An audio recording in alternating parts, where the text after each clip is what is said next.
정말 약속의 8화였던 선재 없고 티어 8화.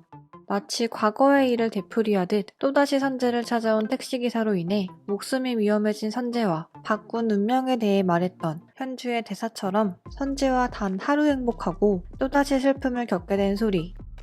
그리고 이번 화에서 정말 입틀막하고 본 로코 드라마의 길이길이 남을 장면 같은 수영장에서 했던 풋풋한 첫 키스와는 정반대였던 두 사람의 입맞춤. 드라마 중후반부까지만 해도 인간적으로 너무 귀여웠던 소리와 아직도 19살의 모습이 남아있던 선재의 알콩달콩한 모습, 그리고 드디어 등장한 아마도 형사가 된 듯 보이는 태성이의 모습으로 정말 흐뭇한 미소를 지으면서 보고 있었는데 결국 소리는 세 번째 타임슬립을 해야 하는 상황이 되었습니다. 그러나 현재의 소리에게는 타임슬립을 하는데 필요한 선재의 시계가 없는 상황인데요. 이번 영상에서는 소리가 어떻게 선재의 시계를 찾는지, 그리고 8화에 나온 다양한 떡밥들을 원작의 내용과 함께 리뷰해보려고 합니다. 원작의 내용과 함께 리뷰할 예정으로 영상에는 스포일러를 포함하고 있습니다. 선재의 죽음이 타살일 것이라고는 생각하지 못했던 소리는 선재의 사고 뉴스에 나온 택시기사의 사진을 보고서야 선재의 죽음의 시작이 아주 오래전부터 시작된 것이라는 것을 알게 되었는데요. 모든 건 그냥 택시기사 한 사람의 잘못인데 만약 선재가 자신을 구해주지 않았다면, 그래서 택시기사와 마주치지 않았더라면 선재에게 아무 일도 없었을 것이라고 생각하며 자신을 탓하며 눈물을 흘린 9화 예고편 속 소리. 그러나 아직 한 번의 기회가 남았기에 소리는 곧바로 시계를 찾아 나설 것 같은데요. 하지만 두 번의 타임슬립을 하는 동안에는 경매를 통해 받은 선재의 시계가 소리의 손에 있었지만 현재는 꽤 막막한 상황이죠.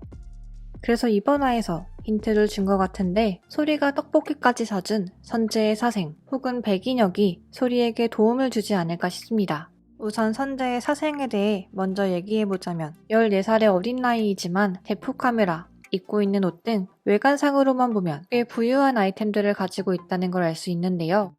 만약 이번에도 선재가 시계를 경매에 내놓았다면 너무 좋아해서 선재를 따라다닌다고 말한 선재의 사생은 당연히 이 애장품을 놓치지 않았을 것입니다. 그래서 이후 사생은 자신을 진심으로 도와주며 충고를 해준 소리에게 선재의 시계를 전달해줄 수 있을 것 같기도 한데요. 두 번째는 오늘 밤 같이 있자는 소리의 말로 시작돼서 선재의 집까지 가게 된 소리가 했던 룸투어입니다. 액자 하나하나, 선재가 먹는 영양제 하나하나를 보았던 소리이기 때문에 선재가 시계를 경매에 내놓지 않았다면 룸투어를 하는 동안 선재의 시계를 발견하게 되었거나 혹은 시계의 위치를 알아챌 만한 무언가를 보게 되지 않았을까 싶은데요. 특히나 저번 화에서는 선재보다 더 빨리 선재 집에 도착해서 반신욕을 하고 있던 백인혁의 모습과 이번 화에서 술에 취해 선재의 집을 찾아온 백인혁을 생각하면 백인혁은 선재의 집 비밀번호를 알고 있는 것으로 보이고 이를 통해 소리를 도와주게 되는 게 아닐까 싶은데요. 9화 예고편 가장 첫 부분에는 선재의 집에서 어딘가로 향해 달려가는 소리의 모습이 나오는데 시계를 찾으러 온 소리의 모습을 보여준 게 아닐까 싶습니다. 추가적으로 소리가 밥을 사준 선재 사생의 나이는 중1, 14살이라고 언급이 되는데요. 14살, 14년. 소리의 사고가 일어났던 날이자 소리가 세 번째 타임슬립을 하게 되는 14년 전. 그래서 소리가 과거에 이 사생의 부모님과 뭔가 연관이 있는 것 같아 보이기도 합니다. 이어진 9화 예고편에서는 20살로 세 번째 타임슬립을 하게 된 소리의 모습이 나왔는데요. 선재, 백인혁, 현주, 소리까지 이 네 사람은 모두 같은 대학교를 가게 된 듯 보입니다. 꽤 선방한 것 같아 보이는 8등급 선재. 그리고 지난 두 번의 타임슬립이 선재의 데뷔를 막기 위한 것이었다면 이번에는 무슨 일이 있어도 택시기사를 없애려고 할 소리. 그래서 이번 타임슬립에서는 아주 많은 일이 일어나게 될 것 같은데요. 소리의 첫 번째 타임슬립에서는 아무것도 바꾸지 못했기 때문에 아무 일도 일어나지 않았고 두 번째 타임슬립에서는 소리가 다리를 다치지 않게 되고 이로 인해 선재의 죄책감을 덜어냈습니다. 그러나 바뀐 미래는 이것뿐만이 아니었죠. 결혼을 해서 둘째까지 낳은 임금과 현주. 두 사람의 아이를 보며 소리는 임금에게 자신이 다리를 다치지 않았으니 아직도 배우의 길을 쫓고 있을 줄 알았다고 말하는데요. 그리고 그런 소리에게 임금은 대가 없는 행복이 어디 있겠냐고 답합니다.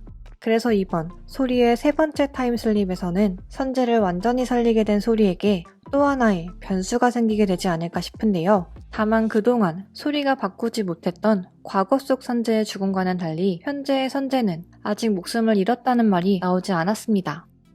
그래서 이번에는 소리가 선재의 죽음 이후에 타임슬립을 하는 게 아니라 선재가 혼수 상태에 있는 상태에서 타임슬립을 하게 되는 게 아닐까 싶은데요.